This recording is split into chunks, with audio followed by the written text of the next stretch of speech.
ചേർന്നിട്ടുള്ളത്. Riya baby വിവരങ്ങളുമായി തുടരുന്നുണ്ട്. റിയ, ഇപ്പോൾ വീണ്ടും ജനപ്രതിനിധികൾ പ്രതികരിക്കുന്ന ഒരു സാഹചര്യമൊക്കെ ഉണ്ടായിരുന്നു. പ്രകോപനം, പോലീസ് പ്രകോപിതരാകുന്ന തരത്തിലുള്ള മുദ്രാവാക്യമൊക്കെ ഇപ്പോൾ പ്രവർത്തകരുടെ ഭാഗത്ത് നിന്ന് ഉയരുകയും ചെയ്യുന്നുണ്ട്. എന്തെങ്കിലുമൊക്കെ ഒരു പരിഹാരം, എന്തെങ്കിലുമൊക്കെ ഒരു നടപടി ഉണ്ടാകുമോ ഇപ്പോഴെങ്കിലും?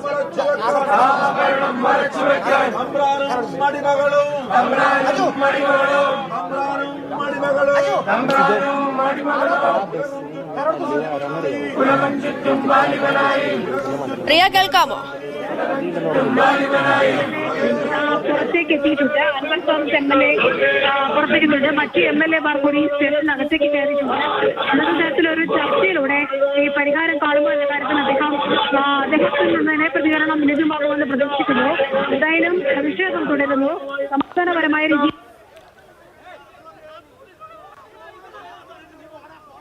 റിയ ബേബിയാണ് വാർത്ത റിപ്പോർട്ട് ചെയ്തുകൊണ്ടിരിക്കുന്നത്. ഇപ്പോഴും പ്രതിഷേധം തുടരുക തന്നെ ചെയ്യുകയാണ്. MLA-മാരും MP-യും DCC പ്രസിഡന്റും ഉൾപ്പെടെയുള്ള നേതൃത്വവും പ്രവർത്തകരും ഒക്കെ അവിടെ തന്നെ ഉണ്ട്. അവർ ഏതെങ്കിലും തരത്തിലൊരു സമവായമാകുമെന്നുള്ള പ്രതീക്ഷയിലുണ്ട്. ഇപ്പോൾ റിയ ആദ്യം പറഞ്ഞു വന്നത് നമുക്ക് വ്യക്തമായില്ല. ഈ ഒരു സമവായ ചർച്ച, ഒരു അനുനയ ചർച്ചയൊക്കെ അവിടെ ഉണ്ടാകുന്നുണ്ടോ? ഈ മേലുദ്യോഗസ്ഥർ, ഉന്നത പോലീസ് ഉദ്യോഗസ്ഥർ ആരെങ്കിലും ഒക്കെ എത്തിയിട്ടുണ്ടോ? അങ്ങനെ ഒരു ചർച്ചയ്ക്ക് കാണാൻ ഒരുങ്ങുന്നുണ്ട്. എന്താണ് റിയ പറഞ്ഞത്? അത്തരത്തിലുള്ള വിവരങ്ങൾ റിയ. നിലവിൽ എറണാകുളം സെൻട്രൽ AC-യും തൃക്കാക്കര AC-യും ആണ് പാലാരിവട്ടം പോലീസ് സ്റ്റേഷനിൽ എത്തിയിട്ടുള്ളത്.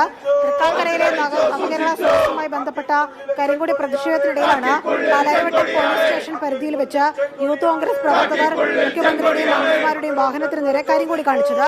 അതുകൊണ്ട് തന്നെ രണ്ട് സ്റ്റേഷനിലെയും പോലീസ് മേലുദ്യോഗസ്ഥർ പാലാരിവട്ടം പോലീസ് സ്റ്റേഷനിലേക്ക് എത്തിയിട്ടുണ്ട്. അൻവർ സാദത്ത് MLA നേരത്തെ പാലാരിവട്ടം CI-യുമായി ബന്ധപ്പെട്ട് ചർച്ച നടത്തിയിരുന്നു. അതിനുശേഷം അദ്ദേഹം പുറത്തേക്ക് ഇറങ്ങി വരികയും ഹൈബി ഈഡൻ MP, അതോടൊപ്പം തന്നെ TJ വിനോദ് MLA, ഉമ്മ തോമസ് MLA അടക്കം പോലീസ് സ്റ്റേഷനകത്തേക്ക് പോവുകയും ചെയ്തിട്ടുണ്ട്. ഏതെങ്കിലും തരത്തിലുള്ള ഒരു ഒത്തുതീർപ്പിലൂടെ പ്രശ്നം പരിഹരിക്കുമോ എന്നുള്ളതാണ് ഇതിൽ പ്രധാനപ്പെട്ടത്.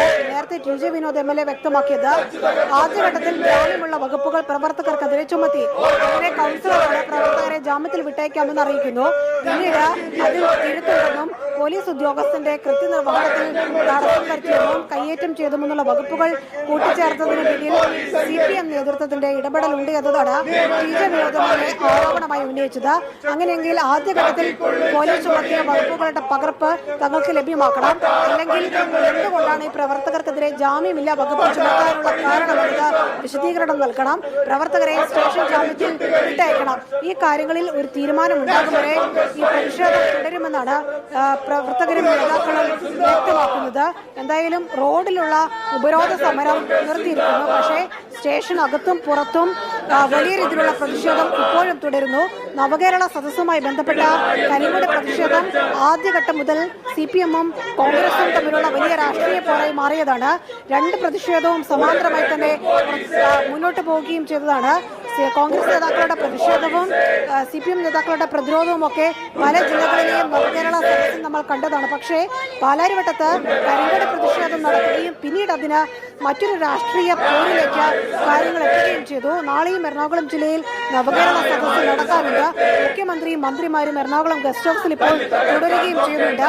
അതിനിടയിലാണ് തൊട്ടടുത്തുള്ള അതേ ജില്ലയിലെ തന്നെ പാലാരിവട്ടം പോലീസ് സ്റ്റേഷനിലേക്ക് MLA-മാരടക്കം സ്റ്റേഷൻ ഉപരോധിച്ചുകൊണ്ട് വലിയൊരു സമരം മുന്നോട്ട് പോകുന്നത് എന്നതും വളരെ പ്രധാനപ്പെട്ട ഒരു കാര്യമാണ്. അത്തരത്തിൽ ഒരു രാഷ്ട്രീയ സമരം എന്ന രീതിയിൽ തന്നെ ഈ സമരത്തെ കൂടി കാണേണ്ടതുണ്ട്. ഇതിൽ നേതാക്കൾ ആവർത്തിക്കുന്നത് യൂത്ത് കോൺഗ്രസ് പ്രവർത്തകർ ജനാധിപത്യപരമായ ഒരു കരിങ്കൊടി പ്രതിഷേധമാണ് നടത്തിയത്. അത്തരത്തിൽ പ്രതിഷേധം എല്ലാ രാഷ്ട്രീയ പാർട്ടികളും നടത്തുന്നതാണ്. പക്ഷേ ഈ പ്രവർത്തകർക്കെതിരെ ആദ്യഘട്ടത്തിൽ ചുമത്തിയ വകുപ്പുകൾ മാറ്റി മറ്റൊരു തരത്തിൽ വകുപ്പുകൾ കൂട്ടിച്ചേർത്തതിന് പിന്നിൽ വലിയ രാഷ്ട്രീയ താല്പര്യമുണ്ട്.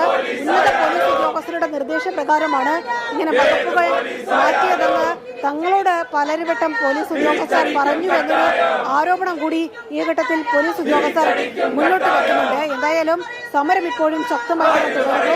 അതിനിടയിൽ മറ്റൊരു തർക്കം കൂടി, അതായത് വാഹന ഉപരോധവുമായി ബന്ധപ്പെട്ട ചില തർക്കങ്ങൾ കൂടി പോലീസ് സ്റ്റേഷന് സമീപത്തുണ്ടായി. റോഡിൽ മുഖ്യമന്ത്രിയുടെ കോലം കത്തിച്ച് പ്രതിഷേധിച്ച പ്രവർത്തകർ വാഹനങ്ങൾ തടഞ്ഞുകൊണ്ട് കുത്തിയിരുന്നും കിടന്നും പ്രതിഷേധിക്കുന്ന സാഹചര്യമുണ്ടായി.